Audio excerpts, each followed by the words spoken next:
Pergerakan emas kelihatannya agak cenderung sulit untuk diterka. Apakah dia akan melanjutkan kenaikan atau justru siap-siap untuk tenaga tekanan yang lebih dalam? Tapi satu catatan yang pasti bahwa level support psikologis sampai saat ini masih tetap bertahan 2277, 2285. Dan level terendah kalau tidak salah yang paling jauh adalah 2286 ya. Nah, jadi untuk saat ini kelihatannya semakin mengerucut dan kita belum tahu apakah ini akan menjadi pertanda positif atau negatif. Tapi kurang lebih hal tersebut bisa dilihat terlebih dulu dari US dollar ataupun US Treasury berikut ini. Ya, kalau kita pantau di sini harga ataupun indeks US dollar kecenderungannya bertahan dari sisi resistennya dan ini persis dengan gambaran kita minggu lalu. Ternyata dia bertahan kurang lebih mendekati resisten. Dan saya sih masih tetap berkeyakinan ini belum ditembus ya teman-teman. Lalu kemudian kita juga masih punya potensi dari head and shoulder, sehingga peluang untuk penurunan harusnya terjadi lebih lanjut. Nah, satu sisi apa yang sedang kita pantau saat ini, kenaikan ini kecenderungannya berada dalam zona yang kita sebut sebagai rising wedge. Artinya kita tidak mengharapkan ada penembusan di sisi resisten. Bahkan kalau kita lihat lebih lanjut, posisinya adalah candlestick di hari Jumat yang lalu ataupun ya ini adalah di hari Senin ya. Lebih tepatnya di hari Senin terjadi penurunan sehingga harusnya kita sudah mulai mendapatkan tanda-tanda akan terjadinya pelemahan US dollar lebih lanjut. Tapi jangan buru-buru. Tapi jangan buru-buru karena kita masih tetap harus meyakinkan diri dari apa yang akan rilis nanti malam, yaitu retail sales. Semoga saja ini sesuai dengan posisi ataupun gambaran teknikalnya ya. Kalau misalkan kita harapkan retail sales-nya turun atau melemah, maka apa yang digambarkan oleh candlestick ini akan dituangkan dalam bentuk penurunan dari sisi grafik dengan kemungkinan potensinya 105.27. Saya rasa itu akan menjadi yang target potensial untuk hari ini. Nah, sementara kalau kita perhatikan dari sisi grafik 4 jam, posisinya peluangnya seperti ini teman-teman. Ini juga tetap menunjukkan peluang dari gambaran minggu lalu, yaitu kaitannya dengan resisten. Dia sempat tembus ya. Di sini kita melihat dia sempat tembus, hanya saja peluangnya adalah di candle ketiga, lebih tepatnya dia berbalik turun, tetap bertahan di zona resisten. Kemudian candle berikutnya juga sempat mengalami false breakout. Jadi kita lihat di sini resistennya kelihatannya masih cukup kuat. Nah, harapan saya harusnya yang akan kita lihat berikutnya adalah ini menandakan potensi penurunan dan lagi-lagi rising wedge-nya masih tetap bisa diandalkan. Nah, oleh karena itu bisa jadi kalau misalkan nanti malam kita perlu merubah strategi untuk emas, bisa saja bukan sell lagi melainkan untuk lakukan buy. Tapi untuk sementara ini sesi Asia mau tidak mau kita mengikuti pola yang ditentukan ataupun terlihat dari grafik sebelumnya. Nah, sementara kalau lihat dari weekly ataupun minggu ini, kelihatannya juga kita masih tetap harus bersabar karena beberapa aspek penting di minggu ini yang akan menjadi kriteria untuk penilaian. Tapi saya perlu ingatkan, di hari Rabu market Amerika kemungkinan tutup karena ada perayaan Juneteenth holiday dan itu akan terlihat sebagai pembatasan reaksi market ataupun pergerakan market di malam hari, terutama di hari Rabu ya. Jadi kalau misalkan hari ini dia terjadi penurunan untuk US dollar, maka bisa dipastikan besok harusnya tidak ada kendala untuk emas rebound. Kalau misalkan dia berhasil ditutup dengan penurunan. Nah, oleh karena itu kita masih tetap harus melihatnya setahap demi setahap. Karena untuk saat ini resisten masih cukup kuat. Nah, sementara kalau kita lihat dari US Treasury-nya, weekly-nya juga kecenderungan menunjukkan minggu lalu berhasil turun. Dan ini yang sempat saya sebutkan kemarin, bahwasannya mana yang akan diikuti, apakah strong dolarnya atau malah US Treasury yang mengalami pelemahan. Normalnya harusnya US Treasury melemah, berarti dolar akan mengalami penurunan. Jadi yang kita harapkan sebetulnya ini akan melanjutkan penurunan sehingga nanti akan memicu ataupun memancing kepada reaksi negatif pada US dollar. Nah, sementara untuk grafik daily, hari ini kelihatannya juga relatif ada rebound ya. Kalau misalkan kita perhatikan, reboundnya kembali di atas resisten ini adalah ya support dari garis sebelumnya ya. Nah, tapi yang kita tidak inginkan atau tidak harapkan adalah kenaikan tersebut berhasil menjebol resisten 4,335. Jadi kita tinggal tunggu secara bertahap. Kalaupun terjadi kenaikan, yang penting dia tidak tembus di atas resisten kedua. Nah, satu sisi kalau kita perhatikan dari grafik 4 jam atau H4-nya, kelihatannya juga ini masih tetap normal dan berarti saya tinggal hapus saja Fibonacci retracement yang ada karena sudah tembus dan sekarang kita tinggal tarik resisten dari titik ini teman-teman. Ini yang saya lakukan, teman-teman bisa lakukan juga yang serupa pada grafik teman-teman. Kemudian supportnya saya bisa tarik dari sini sampai ke sini. Oke, yang sedang kita perhatikan di sini adalah downtrend, tapi juga yang harus diwaspadai adalah potensi downtrend ini malah kecenderungannya menyerupai atau membentuk falling wedge. Artinya, mungkin suatu waktu kita akan lihat ini memang dalam fase penurunan, tapi juga hati-hati karena bisa saja begitu sentuh level supportnya, dia malah punya alasan untuk terjadi kenaikan. Nah, tapi yang kita inginkan yang mana? Yang kita inginkan adalah ini ditembus lebih lanjut sehingga terjadi tekanan turun yang lebih, ya bisa dibilang lebih jauh.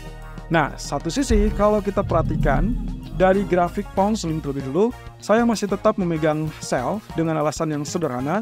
Setelah penembusan minggu lalu, ya di hari Jumat kurang lebih, ini berarti dia sempat turun, kemudian dia rebound sebagai mini double bottom. Tapi kita lihat di sini, dia masih tetap bertahan di bawah zona trendline. Artinya, selama dia tidak terjadi penembusan di atas trendline ini, maka saya perkirakan potensi kenaikan hanya bersifat sementara, pull up saja seperti itu, kemudian dia akan ditekan turun. Nah, dengan harapan bahwa level support psikologis di 1.2650-an akan menjadi batas penentunya, teman-teman. Ini artinya, kalau misalkan kita inginkan penurunan lebih lanjut, maka dia harus bisa lakukan penembusan di bawah 1.2650, sehingga akhirnya terbuka peluang untuk 1.2535, 1.2550-an. Tapi catatannya adalah, kalau misalkan itu gagal, malah dia rebound di 1.2650, maka ada kemungkinan dia kembali menguji 1.2750. Ini kita kategorikan skenario bertahap ya, artinya penurunan lebih dulu, kemudian hati-hati di level support, dan kemudian kita akan lihat reaksi berikutnya. Karena ini kaitannya kalau kita hitung dengan hari, berarti ada sekitar 2-3 hari ke depan terkait dengan pengumuman BOE di hari Kamis. Yang saya harapkan kalau misalkan dia dovish, maka kecenderungan yang akan kita dapatkan berikutnya adalah downtrend dan mungkin saja sampai ke teritori 1.2500 ataupun 1.2470. Tapi kalau ternyata di hari Kamisnya dia hawkish, maka bukan mustahil yang terjadi adalah rebound di zona yang tadi kita sebut 1.2650.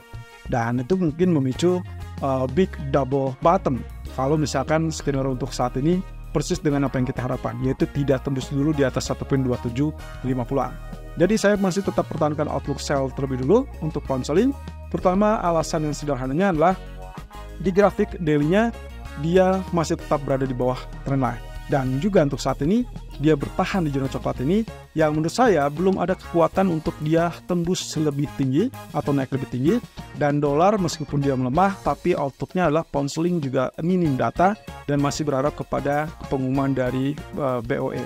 Nah, satu sisi kalau kita lihat dari crude oil, kenyataannya ternyata tidak terjadi yang namanya atau yang dikhawatirkan terkait dengan head and shoulder.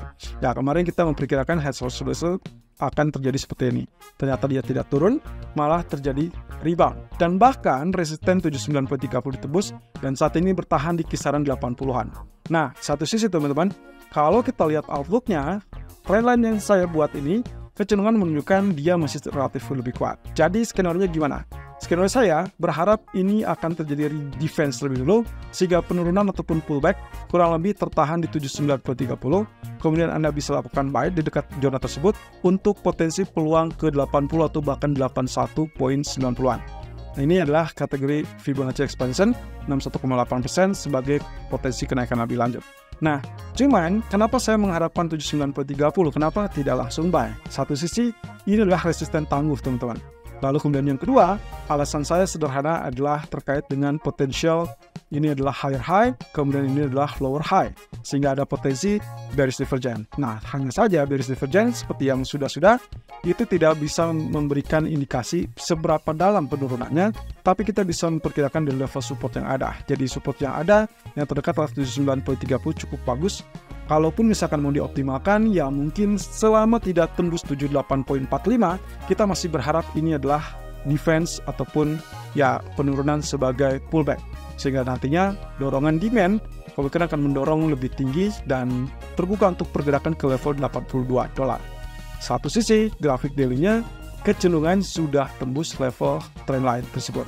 Jadi inilah yang membuat kenapa hari ini kita mematok atau merekomendasikan untuk melakukan buy. Tapi hati-hati, Anda bisa lihat di sini kenaikan juga relatif imbang dengan high sebelumnya sehingga dikhawatirkan akan terjadi rejection.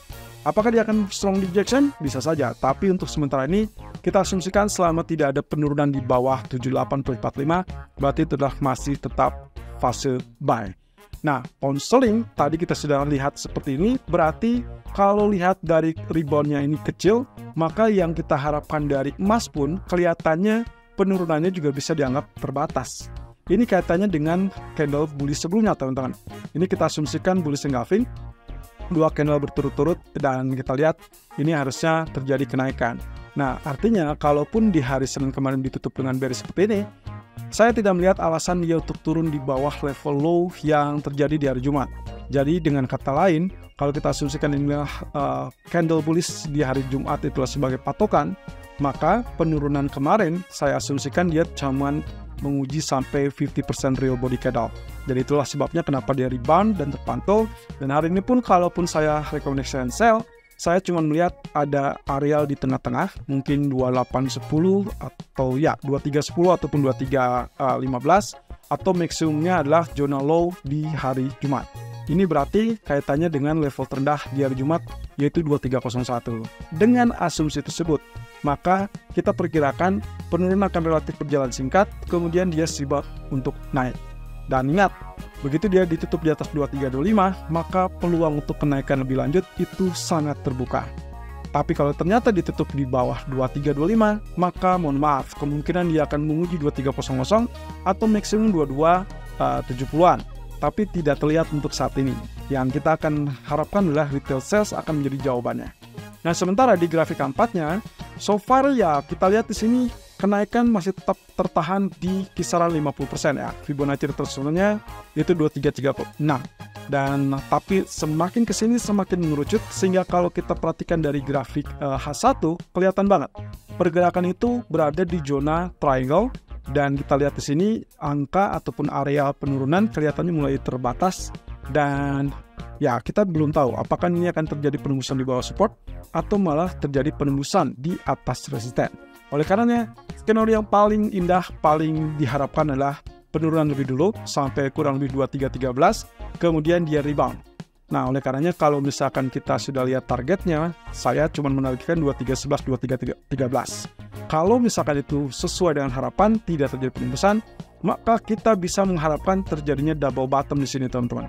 Peluang untuk terjadi double bottom meskipun high-nya lebih tinggi, tapi cukup terbuka sehingga nantinya kita akan melihat ada areal 2336 atau bahkan 2340-an.